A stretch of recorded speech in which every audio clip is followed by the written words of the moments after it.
اور بڑھاپے میں باتیں برداشت ہوتی، جوانی میں برداشت ہوتی ہیں، بڑھاپے میں تو لفظ سہے بھی نہیں جاتے، آنسو خود بخود نکل جاتے ہیں جب بچہ بات کرتا ہے۔ سنو یہ نوجوان یہ حدیث یاد کر لیں گے، طبرانی میں موجود ہے، میرے نبی کریم علیہ الصلوۃ والسلام نے فرمایا یہ حدیث یاد کر لینی ہے، پڑھیے درود صلی اللہ ہو، پھر کہیے صلی اللہ ہو، چلو تیسری دفعہ بھی پڑھ لیں صلی اللہ ہو۔ رسول پاک علیہ الصلوۃ والسلام نے فرمایا جو شخص اپنی جوانی میں کسی بوڑھے کی عزت کرے گا، جب وہ بوڑھا ہوگا تو اللہ اسے کئی گنا بڑھ کے اس کی عزت کرائے گا، اس کی کی گئی عزت سے کئی گنا بڑھ کے رب پھر اس کی عزت کرائے گا۔ نوجوان اکرام کرنا سیکھیں، بزرگوں کا احترام کریں، اپنے بڑوں کے ساتھ، اور بڑوں میں جتنے بھی صاحب فضیلت بڑے ہیں، آپ کا جو استاد ہے وہ آپ کے لیے بڑا قابل احترام، بڑا قابل احترام۔ میں ماسٹر کی ڈگری لینے کے بعد اب بھی کبھی گاؤں میں اپنی پرائمری کے ٹیچروں کو دیکھتا ہوں، اب بھی تو احساس پیدا ہوتا ہے کہ یہ اگر ہمیں وہ والی بات آسان نہ پڑھاتے، شروع کی کتابیں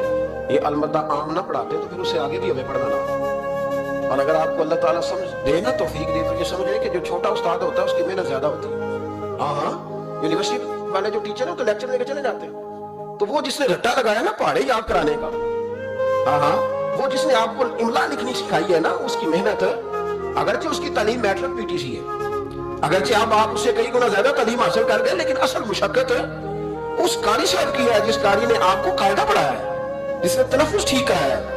ابتدائی کتابوں کے اساتذہ کی مشقت زیادہ ہوتی ہے، بڑے لوگ تو لیکچر دے کے چلے جاتے ہیں۔ تو بھائی ادب کرنا سیکھیں۔ میرے رسول پاک صلی اللہ علیہ وسلم نے ارشاد فرمایا، حضور فرمانے لگے کہ تیرا باپ وہ ہے جس کی سلب سے تو پیدا ہوا، اور ایک تیرا باپ وہ ہے جس نے اپنی بیٹی دے کے تجھے بیٹا بنایا، اور فرمایا ایک تیرا باپ وہ ہے جس نے تجھے تعلیم دی، وہ تیرا باپ ہے، اس کا اکرام کر، اس کا ادب۔ اور حضرت مولا علی شیر خدا نے تو شیروں جیسی بات ہی کر، بڑے لوگ بڑی بڑی باتیں، اتنی بڑی بات اس موضوع پر میں نے تلاش کیا ہے، میں نے بڑے لوگوں کو پڑھا اس عنوان پر، لیکن اتنی بڑی بات کہیں نہیں ملی۔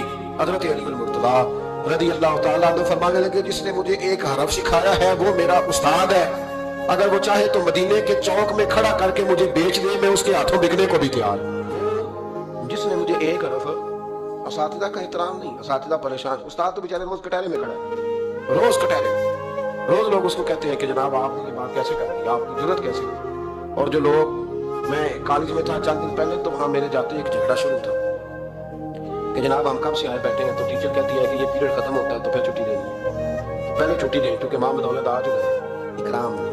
جو قومیں ادب نہیں کرتی وہ تعلیم کبھی بھی حاصل ہے، اور تعلیم حاصل کر بھی لیں تو تعلیم کا فیض نہیں پا سکتے، فیض ادب سے ملتا ہے۔ امام اعظم ابو حنیفہ، امام ابو یوسف سے کسی نے کہا کہ یہ امام اعظم کیوں ہے، فرمانے لگے یہ بڑے امام اس لیے ہیں کہ بڑا ادب کرتے ہیں، بڑے اس لیے ہیں کہ بڑا ادب۔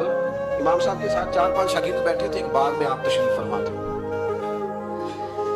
تو اب تو ہمارے ہاں بڑی آسانی ہے، کتابوں کو آپ کمپیوٹر ریسرچ کر سکتے ہیں، حوالے بڑی آسانی سے مل جاتے ہیں۔ اب بھی بڑا مشکل ہوتا ہے، کتاب سے ڈھونڈنا بڑا مشکل ہے۔ ہم اپنے طالب علموں کو بھی کہتے ہیں نا صرف کتاب ہی ڈھونڈ کے دے دو، تو وہ کہتے ہیں جی اس کو آپ لگایا ہی حروف ترجیح کے حساب سے کریں تاکہ ہمیں یہ مشقت نہ کرنی پڑے۔ آپ اس کو حروف ترجیح کے مشورے دیتے ہیں، کوئی کہتا ہے جی آپ فن کے لحاظ سے کتابیں حدیث علیحدہ رکھا کریں، تفسیر علیحدہ رکھا کریں تاکہ ہمیں کوئی مطلب حرکت نہ کرنی پڑے، مشورے دیتے ہیں۔ چلو اچھے بچے بھی ہوتے ہیں، سارا کچھ ساتھ ساتھ ہی ہے۔ تخریج کا کام کرنا بڑا مشکل ہے آج بھی، جب آپ نے صحیح مطالعہ کرنا ہو تو پھر موبائل شبائل بند کر کے ہوتا ہے۔ جب آپ نے کسی چیز پہ ریسرچ کرنی ہے، اس کو ہر لحاظ سے اور ہر زاویے سے آپ پڑھنا چاہتے ہیں، پھر یہ مشقت والا کام۔ اس زمانے میں زیادہ مشقت ہوتی تھی، گرمی بڑی سخت تھی، تو امام اعظم رحمۃ اللہ علیہ نے 2-3 شاگرد منگا لی۔